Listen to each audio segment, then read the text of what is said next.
வணக்கம் தோழர்களே. சங்கிகளுக்கு சம்மட்டி அடி கொடுத்த திருப்பரங்குன்றம் மக்கள்.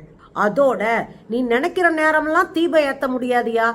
மொத்தமா திரண்டு வந்த குருக்களும் இந்து அமைப்புகளும், அதாவது கோயில் குருக்களும் இந்து அமைப்புகளும், இதெல்லாம் தாண்டி ஓடி ஒளிஞ்சிட்டு இருக்கிற பனையூர் பண்ணையார தேடுற வேலையும் நடந்துட்டு இருக்கு. கம்யூனிஸ்டுகள் களத்தில் நின்று மக்களை பிளவுபடுத்துகிற பயங்கரவாத செயலை தூண்டி விடுகிற நீதிபதி சாமிநாதனுக்கு எதிராக கடுமையான போராட்டங்களை செய்திருக்கிறார்கள். என்ன நடந்ததுங்க தமிழ்நாட்டில்? எப்படியாவது தமிழ்நாட்டில் ஒரு கலவரத்தை ஏற்படுத்த வேண்டும். இந்த தேர்தலுக்குள்ள ஏதாவது ஒன்றை செய்து குறைந்தபட்சமான வாக்குகளை பெற்றுவிட வேண்டும், 4 சீட்டை ஜெயிச்சிடணும் அப்படின்னு ஒரு பயங்கரமான அஜெண்டாவோடு பாஜக கும்பல் களம் இறங்கி இருக்கிறது. ஆனால் தமிழ்நாட்டில் பாஜக பருப்பு வேகாதுன்னு அவங்களுக்கே தெரியும். ஆனால் ஏதாவது ஒரு முயற்சி செய்யணும்ல. அதற்கு இந்த திருப்பரங்குன்றத்தினுடைய மலை உச்சியில் ஏற்றப்பட வேண்டும், கார்த்திகை தீபம் ஏத்தணும் அப்படின்னு ஒரு அஜெண்டாவை வச்சுக்கிட்டு தொடர்ந்து அவர்கள் இயங்கிக் கொண்டே இருக்கிறார்கள். ஆனா அந்த கும்பல் என்ன மாதிரியான பரப்புரை பிரச்சாரம் செய்யறாங்க? இந்துக்களை விளக்கேற்ற அனுமதிக்கவில்லை திமுக அரசு, இந்துக்களினுடைய நம்பிக்கையை உடைக்கிறது திமுக அரசு, இந்துக்களை இழிவுபடுத்துகிறது திமுக அரசுன்னு ஊட்டி விடுறான். யார் இந்து? நாங்கெல்லாம் இந்து, அங்க கடை வச்சிருக்கவங்களா இந்து, அங்க சாமி கும்பிட வர்றவங்களா இந்து. இந்த கலவரத்தை செய்கிறவர்கள் RSS பிஜேபி சங்கப்பரிவார் கும்பல். ரெண்டுக்கு வித்தியாசம் தெரியணும். இந்துக்கள் வேறு, RSS பிஜேபி சங்கப்பரிவார் கும்பல் வேறு. கார்த்திகை தீபம் ஏத்தல, கலவர தீபத்தை ஏற்றுகிறீர்கள். தீபம் ஏற்றுவது ஒளிய கொடுக்க. நீங்க தீப்பந்தத்தை கொண்டு வந்து ஊரை எரிச்சுக்கிட்டு இருக்கீங்க. இங்க நடக்கிற சமூக நல்லிணக்கத்தை எரிச்சிட்டு இருக்கீங்க. அரசியல் சாசன சட்டத்தை எரிக்க பாக்குறீங்க. எப்படி அனுமதிக்க முடியும்? ஏற்கனவே கோர்ட்ல நடந்த கூத்துக்கள்லாம் நமக்கு நல்லா தெரியுங்க. ஆனா நேத்து என்ன நடந்திருக்கு அப்படின்னா, இந்து முன்னணி போன்ற பாஜக போன்ற இந்துக்களுக்கு அப்படியே காவடி தூக்குவதாக சொல்லக்கூடிய ஒரு கும்பல் இருக்கு, பாசிச கும்பல். இன்னும் சொல்ல போனா மதவாதத்தை அடிப்படையாக வைத்து நாட்டை நாசம் செய்திருக்கிற கும்பல். இந்த கும்பல் கடையடைப்புக்கு அழைப்பு விடுறாங்க. எல்லோரும் வாங்கள், இந்துக்களே வாங்கள், கடைகளை அடைத்து விடுங்கள், நம்ம கடை அடைத்து நம்மளுடைய எதிர்ப்பெல்லாம் தெரிவிப்போம் அப்படின்னு. முதல் நாள் ராத்திரியே கடைகாரர்களுக்கெல்லாம் கால் பண்றாங்க. அதோட கடையை நடத்துற வணிகர்கள் சங்கத்துல இருப்பாங்க இல்லையா, அவங்களுக்கெல்லாம் கால் பண்றாங்க. நீங்க எல்லாம் கடை அடைக்கணும், கடை அடைச்சு இந்துக்களை வந்து வாழ வைக்கணும் அப்படின்னு கால் பண்றானுங்க. அவங்களாம் சொல்லிட்டாங்களா, இங்க நாங்க கடையெல்லாம் அடைக்க முடியாது, நாங்க வணிகர் சங்கத்துல உட்காரணும், பேசணும், அதுக்கப்புறம் முடிவெடுக்கணும், அப்படி ஈஸியாவெல்லாம் நாங்க ஒன்றும் பண்ண முடியாதுங்க அப்படின்னு சொல்லிட்டு நொட்டாங்கையில சங்கிகளை டீல் பண்ணி இருக்கிறாங்க. ஆக மொத்தம் எந்த கடையும் அடைக்கப்படவில்லை. மொத்தமா திருப்பரங்குன்றத்துல கடைகள் இயல்பாக ஓடிக்கொண்டிருந்திருக்கிறது. ஏதாவது பிரச்சனை வராம இருக்கிறதுக்காக காவல்துறை பாதுகாப்புக்கு இருக்கு. பாருங்க,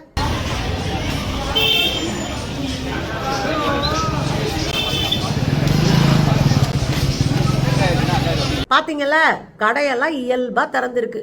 இதுக்கு இடையில என்ன நடந்திருக்கு அப்படின்னா, இந்த சங்கி கும்பல்லாம் இருக்குல்ல, இதுங்கெல்லாம் போய் கடையா போய் கும்பிட்டு இருக்காங்க. அம்மா தாயே, தயவு செஞ்சு கடையாடம்மா, அசிங்கமா போயிருமா அப்படின்னு வீடு விட கடையா ஏறி கும்பிட்டு இருக்காங்க.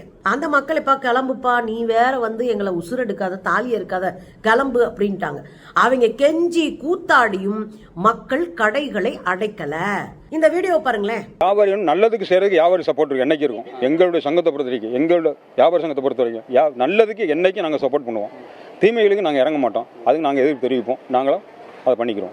பாதுகாப்பாக கடையெல்லாம் கடை திறந்திருக்கு, நான் போலீஸ்லையும் பாதுகாப்பு கொடுக்குறேன். பாத்தீங்களா, கையெடுத்து கும்புறானுங்க. ஆனா மக்கள் கருணையே காட்டலையே. கிளம்புடா, உங்களை பத்தியெல்லாம் எங்களுக்கு தெரியும், நீங்க யாரு, எப்படி டைப்பா வேஷம் போடுவீங்க, எல்லாமே எங்களுக்கு தெரியும், கிளம்பு காத்து வரட்டும் அப்படின்னு தெளிவா சொல்லிட்டாங்க மதுரை மக்கள். அதுக்கு பிறகு அந்த அண்ணன் என்ன தெரியுமா சொன்னாரு? நாங்க நல்லதுக்கு பக்கத்துல நிப்போங்க, கூட நிப்போங்க, நல்லதுக்கு நாங்க கூட நிப்போம், ஒருபோதும் அநீதிக்கு கெட்டதுக்கு கூட நிற்க மாட்டாங்க. இதுதாங்க மக்கள், இதுதான் தமிழ்நாடு, இதுதான் அங்க திருப்பரங்குன்ற மக்களினுடைய உளவியல். இன்னொருத்தர் சொல்றாரு, இங்க பாருங்க, அவன் பூரா வெளியூர்ல இருந்து ஆளை கூட்டு வந்து இறக்கிக்கிட்டு முட்டை அலப்பறை பண்ணிக்கிட்டு தர்றாங்க அப்படின்னு ஒரு தம்பி சொல்றான். கேளுங்களேன்.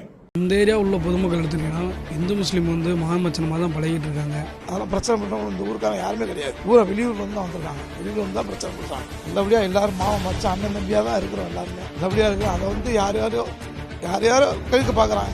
ஒரு பக்கம் கம்யூனிஸ்டுகள் இறங்கி போராட ஆரம்பிச்சிட்டாங்க, முதல்ல இந்த கலவரத்தை தூண்டியது இந்து முன்னணி இல்ல. இங்க நீதிமன்றத்துல உட்கார்ந்து நான் தீர்ப்பு சொல்றேன்ற பேர்ல ஒருத்தர் உட்கார்ந்து இருக்காரு பாருங்க, சாமிநாதன். அவர் தான் கலவரத்தை தூண்டிய முதல் பர்சனை. ஏங்க, ஒரு நீதிமன்றம் எப்படிங்க சமூக நல்லிணக்கத்திற்கு எதிராக இருக்க முடியும்? அப்போ உங்க மனசுல எவ்வளவு ஆர்எஸ்எஸ் வெறி இருக்கு. ஆர்எஸ்எஸ் வெறி இல்லாம நீங்க இப்படி ஒரு தீர்ப்பை சொல்ல முடியுமா? எப்படியாவது ரிட்டையர்ட் ஆகும்போது கவர்னர் ஆயிரணும், இல்லைன்னா ஹைகோர்ட்ல இருந்து சுப்ரீம் கோர்ட்ல நீதிபதி ஆயிரணும், போற வர்றவனுக்கெல்லாம் தீர்ப்பு சொல்றோன்ற பேர்ல தனக்கு தோன்றதெல்லாம் குத்து மதிப்பா அடிச்சு விடணும். இதுதான் இந்த கும்பலுடைய வேலை. அதுல ஒரு ஆள் தான் சாமிநாதன். இவரு கலவரத்தை கிளப்பி விட்டு மக்களை துண்டாடி விட்டு வேடிக்கை பார்த்துட்டு உட்காந்துருப்பாராம். 3 நாளைக்குள்ள 30 தீர்ப்பு சொல்லுவாராம். நம்ம எல்லாம் கும்பிட்டுட்டு ஐயா சாமி நீதிபதி அவர்களே நடுமா. கம்யூனிஸ்டுகள் வச்சு அடிச்சிருக்கிறாங்க. மொத்தமா சிபிஎம் இறங்கிருச்சு களத்துல. இறங்கி கடுமையான போராட்டத்தை நேற்று சென்னையில் நடத்தி இருக்கிறாங்க. முதல்ல ராஜினாமா பண்ணுங்க, இவரை டிஸ்மிஸ் பண்ணணும், இவர் நீதிபதியாக நீடிப்பதற்கு தகுதியற்றவர், அருகதையற்றவர் அப்படின்னு கம்யூனிஸ்ட், அதுவும் குறிப்பா சிபிஎம் அடிச்சு ஆடி இருக்காங்க பாருங்க. மேன்மை பொருந்திய பதவிக்கு தகுதியற்ற சாமிநாதனை பதவி நீக்கம் செய். பாத்தீங்களா? இது ஒரு பக்கம். இன்னொரு பக்கம் மாணவர்கள் களம் இறங்கி இருக்கிறார்கள். இங்கே ஒரு அசம்பாவிதத்தை தூண்டி ஒரு சமூக நல்லிணக்கத்திற்கு எதிராக ஒரு பதற்றத்தை ஏற்படுத்துறத வேடிக்கை பார்க்க முடியாதுன்னு மாணவர்கள் திறந்துட்டாங்க.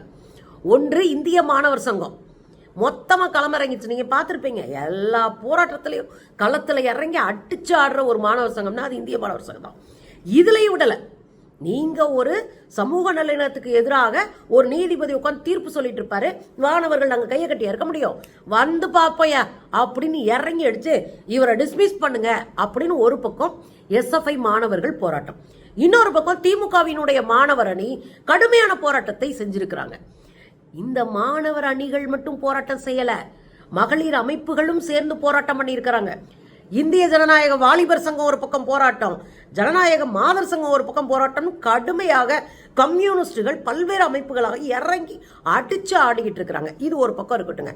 இன்னொரு பக்கம் இந்த அமைப்புகளும் கோயில்கள்ல குருக்களாக இருக்கக்கூடிய பூசாரிகளாக இருக்கக்கூடியவங்களும் களமிறங்கி என்னையா நினைச்சிட்டு இருக்க நீ வாட்டுக்கு தினந்தோறும் விளக்கேத்துன்னு தீர்ப்பு சொல்லிட்டு இருக்கியே, அது எப்படி நியாயம்? சிவபுராணத்தில் அப்படி சொல்லல, சிவ தத்துவத்தில் அப்படி சொல்லல, சைவத்தில் அப்படி சொல்லலையா? நீங்க என்ன என்னைக்கு பார்த்தாலும் ஏத்திக்கலாம்னு உட்கார்ந்துருக்கீங்க? இது என்ன அரசியல் அப்படின்னு கேட்டு கடுமையான கோபத்தோடு பாஜகவுக்கும் நீதிமன்றத்துக்கும் எதிராக நிற்கிறாங்க. பிள்ளையார்பட்டியினுடைய தலைமை குருக்கள், பிள்ளையார்பட்டி கோயிலுடைய தலைமை குருக்களாக இருப்பவர்கள் சிவஸ்ரீ பிச்சை அப்படின்னு ஒரு குருக்கள் இருக்க, ஒரு சாமி, அதாவது பூசாரி பண்றவர். அவர் என்ன சொல்லியிருக்காருன்னா, அவர் அங்க இருக்கிற ஒரு பள்ளிக்கூடத்தினுடைய பிரின்சிபலாகவும் இருக்காரு. கற்பக விநாயகா வேதாகம வித்யாலயா பள்ளியினுடைய பிரின்சிபலாகவும் அவர் இருக்காரு. அவர் என்ன சொல்றாருன்னா, சிவ ஆகமங்கள் கூறுகிற தகவல் படி கார்த்திகை அன்றைக்கு தான் தீபம் ஏற்றணும், மற்ற நாட்கள் ஏற்றுவது ஊர்ஜிதம் இல்லை, எந்த ஆகமங்களும் அப்படி சொல்லல, கண்ட நாள் ஏத்துன்னு, கார்த்திகை அன்னைக்கு பௌர்ணமி அன்னைக்கு ஏற்றுவதைத்தான் சிவ ஆகமங்கள் கூறுகின்றன, சைவம் கூறுது. நீங்க என்ன கண்ட மாதிரி ஏத்திட்டு இருக்கீங்க, இது என்ன நியாயம் அப்படின்னு அவர் கேட்டிருக்காரு. இதே கேள்வியை வைத்து தூத்துக்குடியில இருக்கிற பாகம்பிரியால் கோயில் இருக்கு இல்லையா, அந்த கோயிலினுடைய தலைமை அர்ச்சகர் அவரும் இதே கேள்வி கேட்டிருக்காரு. நான் ஏன் நினைச்சுக்கிட்டு இருக்கீங்க, ஆளுக்காலும் எந்திரிச்சு பேசிக்கிட்டு இருக்கீங்க, இங்க பார்த்தா எப்படி தெரியுது எங்களுக்கு? அனைத்து சாதி அர்ச்சகர் சங்கம் இருக்கு, அவங்களும் வெளியே வந்து கேட்கறாங்க. இன்னொரு பக்கம் சிவாச்சாரியர்கள் வெளியே வந்து கேட்கறாங்க, நீங்க கார்த்திகை அன்னைக்கும் அதோட சேர்ந்து பௌர்ணமி அன்னைக்கும் தான் இந்த விளக்கை ஏற்றணும், நீங்க கண்ட மாதிரி ஏற்றி எங்களுடைய நம்பிக்கையை உடைக்கிறீங்க அப்படின்னு மொத்த இந்த அமைப்புகளும் மொத்த கடவுளுக்கு இந்த பூஜை பண்றவங்களும் மொத்தமா வெளியே வந்துட்டாங்க. நீங்க பண்றது எல்லாம் அயோக்கியத்தனம், அரசியல், இந்த அரசியலை எங்ககிட்ட காட்டாதீங்க அப்படின்னு போட்டு பொழந்திருக்கிறாங்க.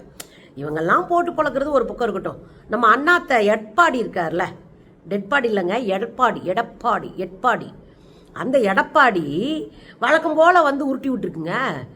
ஐயோ, இவருக்கெல்லாம் எதுக்கு முதலமைச்சர் ஆகணும்னு ஆசை, ஆனா அவனை தெரியலங்க அரசியல்ல. அவர் சொல்றாரு, நீதிமன்றம் போட்ட உத்தரவை அரசாங்கம் நிறைவேற்றிருந்தா இந்த 2 நாளா எதுக்கு பதற்றமான சூழ்நிலை திருப்பரங்குன்றத்தில் வருதுன்னு.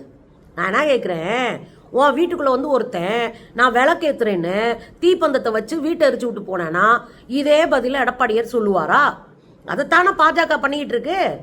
இஸ்லாமியர்களுடைய இடத்துக்குள்ள பூந்து அந்த வழியா ஏறி போய் அங்க இருக்கிற ஒரு அளவுகள்ல நாங்க தீவை ஏத்துவோம்னு சொல்லுவோம். நீங்க வேடிக்கை பார்ப்பாங்களா? என் வீட்டுக்குள்ள நீ ஏன் வந்து தீவை ஏத்தணும்? உன் வீட்டுல ஏத்து. இதுதான் நடந்திருக்கு. எடப்பாடி வீட்டுக்குள்ள போய் ஏத்தனா விட்டுருவாப்லையா? யாரு வேண்டுமென்றாலும் என் வீட்டில் தீபம் ஏற்றலாம்னு. இதுதான் அங்க நடந்துகிட்டு இருக்கு. இதெல்லாம் ஏன் சொல்றேன்னா, எடப்பாடி போன்ற பெருஞ்சீவிகள் அறிவுஜீவிகளுக்கு புரியணும் தான் எளிமையா சொல்றேன். வந்து சொல்றாரு கூச்ச நாச்சம் இல்லாம. இது எவ்வளவு பெரிய அரசியல் பிரச்சனை, எவ்வளவு பெரிய பிரச்சனை ஓடிக்கிட்டு இருக்கு. வேண்டுமென்றே 100 ஆண்டுகளுக்கு மேல ஒரு இடத்துல ஏற்றப்பட்ட ஒரு விளக்க தூக்கி இன்னொரு இடத்துல ஏத்தணும்னு ஒரு பாஜகக்காரன் ஒரு அஜெண்டாவோட உள்ள வர்றான். ஒரு இந்து முன்னணிக்காரன் அஜெண்டாவோட உள்ள வர்றான். அந்த இந்து முன்னணிக்காரன் காலில் விழுந்து கஞ்சி குடிச்சிட்டு இருக்க எடப்பாடி போன்ற குறைந்தபட்ச நாகரிகமற்ற ஒரு அரை வேக்காடு போற போக்குல பதற்றத்தை திமுக உண்டாக்குது. வெக்கமா இல்ல? நீங்களாம் அரசியலுக்கு தகுதியானவரா? பாஜக காலில் விழுந்து பண்ணையம் பண்றதுக்கு நீங்கெல்லாம் வேற வேலை பார்த்துட்டு போகலாம்.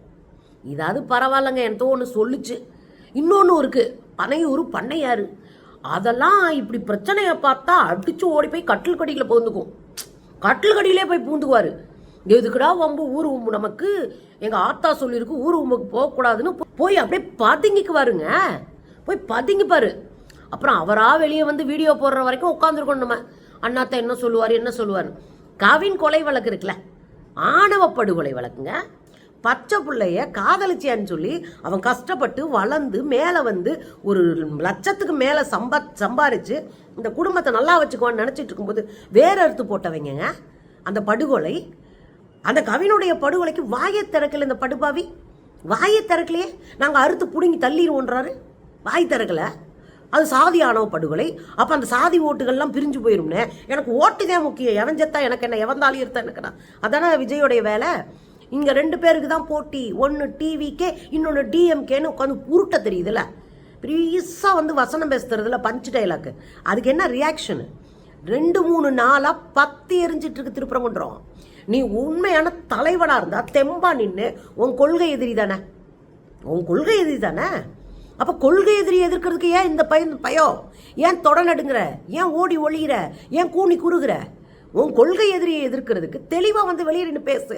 ஒரு அறிக்கை வெளியிடு, ஒரு கூட்டத்தை போடு, ஒரு போராட்டத்தை நடத்து. எதையுமே செய்யல. அப்போ உன் நோக்கம் என்ன? ஓட்டை பிடிக்கி முதலமைச்சராகி மொத்தமா சுரண்டி தின்னணும். நீ யோகியன்னு ஊரு நம்பணும். இதுக்கப்புறம் நம்புறீங்களா? பனையூர் பண்ணையாருக்கு நல்ல வேலை என்னன்னா, சோழியை பார்த்துட்டு படம் நடிக்கிறதும் கஞ்சியை குடிச்சு விட்டு சும்மா கிடக்கிறதும். உங்களுக்கெல்லாம் அரசியல் வராதுன்றதை விட தேவையில்லாம தமிழ்நாட்டை இழுத்து விடுறது. குறைந்தபட்சம் உங்கள் கொள்கை எதிரிகளுடைய கும்மாளத்தை தட்டி கேட்க வக்கில்ல. நீங்கெல்லாம் தலைவரா? நாஜி அப்படியே பனையூர்ல பதுங்கிக்குங்க, ஏரியாக்குள்ள வந்துடாதீங்க. அப்புறம் எங்களுக்கும் கோவம் வரும். நாங்கள் கஷ்டப்படும் போது வேடிக்கை பார்ப்பீங்க. நான் திருப்பரங்குன்றக்காரியே சொல்கிறேங்க. நான் கஷ்டப்படும் போது நீங்கள் வேடிக்கை பார்ப்பீங்க. ஓட்டு இதை மாத்திரம் கேட்டு வந்துடுவீங்களா? வாங்க, அன்னைக்கு இருக்கு. ஆக மொத்தம் திருப்பரங்குன்ற மக்கள் போட்டு பொழக்கிறாங்கங்க. வேற லெவலில் சம்பவம் பண்ணுறாங்க. அசிங்கப்பட்டு ஓடினது தான் மிச்சம் நம்ம பாஜக கும்பலுக்கு. இதுதான் நடக்கும்னு தெரியும், நம்ப மாட்டாங்களே.